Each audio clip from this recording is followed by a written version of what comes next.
নমস্কার বন্ধুরা, স্বপ্নাস ডেইরিতে সবাইকে অনেক ওয়েলকাম জানাই। আজ তোমাদের আমি শেয়ার করব মালাই কেকের রেসিপি, যেটি একটি ডিম আর 1.5 কাপ দুধ দিয়ে খুব সহজভাবে অল্প উপকরণে আমি মালাই কেকের রেসিপিটি শেয়ার করছি। আশা করছি তোমাদের ভালো লাগবে। পুরো ভিডিওটি দেখার অনুরোধ রইল।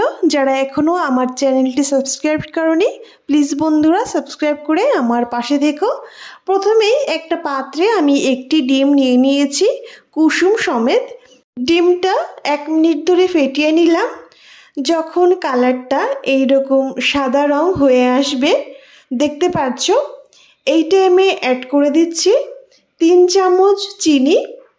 একটি ডিমের জন্য আমার মনে হয় 3 চামচ চিনি যথেষ্ট। এবার হ্যান্ড ব্লেন্ডার দিয়ে আমি খুব ভালো করে ফেটিয়ে নেব।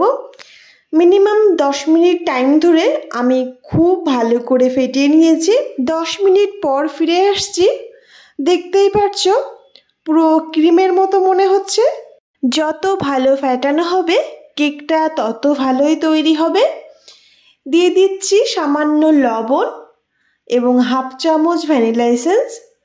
এরই সঙ্গে অ্যাড করে দিচ্ছি 3 চামচ চালের গুঁড়ি আর 2 চামচ কর্নফ্লাওয়ার। সব কিছুকে একটি চালনি দিয়ে চেলে আমি দিয়ে দিচ্ছি। যদি এখানে চালের গুঁড়িটা ভেজা থাকে তাহলে 4 চামচ চালের গুঁড়ি দিতে হবে। আর চালের গুঁড়ি দিয়ে কেকটা তৈরি করলে কিন্তু বেশ ভালোই হয়। একটা চালনির সাহায্যে চেলে দিলাম যাতে ভিতরে কোনো দলাভাব না থাকে। সব কিছু মিশিয়ে নিয়ে এবার এখানে অ্যাড করে দিচ্ছি 1 চামচ রিফাইন অয়েল। তারই সঙ্গে দিয়ে দেব 1 চিমটি বেকিং সোডা। তবে তোমরা যদি বেকিং পাউডার দিতে চাও 1/4 চামচ দিতে পারো। আর দিয়ে দিচ্ছি 1 চামচ গুঁড়ো দুধ। আমি এরপরে আরও 1 চামচ দিয়েছিলাম, আমার কাছে ব্যাটারটা একটু হালকা মনে হচ্ছিল। সব কিছু ভালো করে মিশিয়ে নিলাম। ব্যাটার আমাদের পারফেক্টভাবে তৈরি হয়ে গেছে। এবার কিন্তু ব্যাটারটা রেস্টে রাখা যাবে না, তাহলে কিন্তু কেকটা ফ্লাফি হবে না। তাই তখনই কেকটা তৈরি করে নিতে হবে।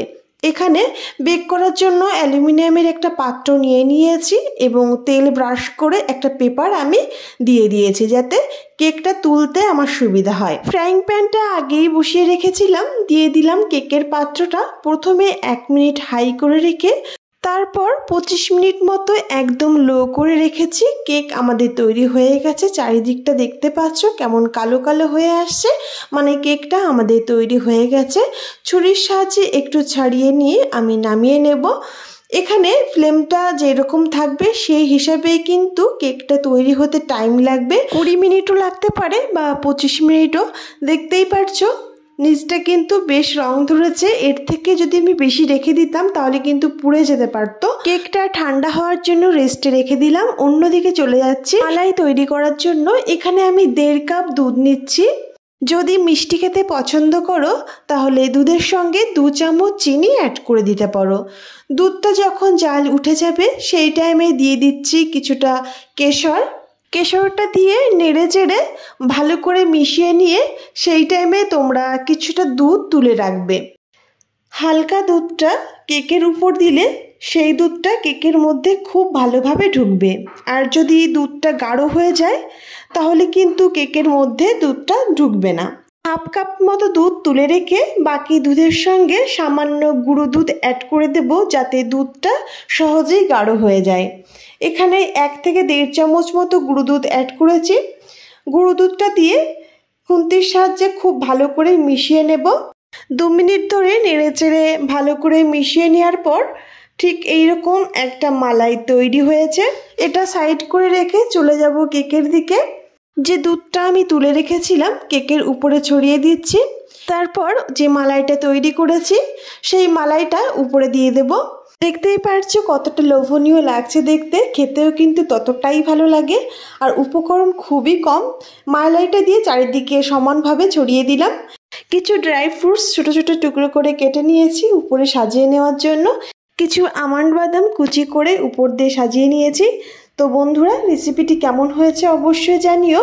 খুব কম উপকরণে ঝটপট তৈরি করে নেওয়া যায় এই রেসিপিটি। আশা করছি তোমাদের ভালো লাগবে। ভালো লাগলে কমেন্টে জানিও আর বন্ধুদেরকে শেয়ার করে দিও। সবাইকে অনেক ধন্যবাদ পুরো ভিডিওটি দেখার জন্য।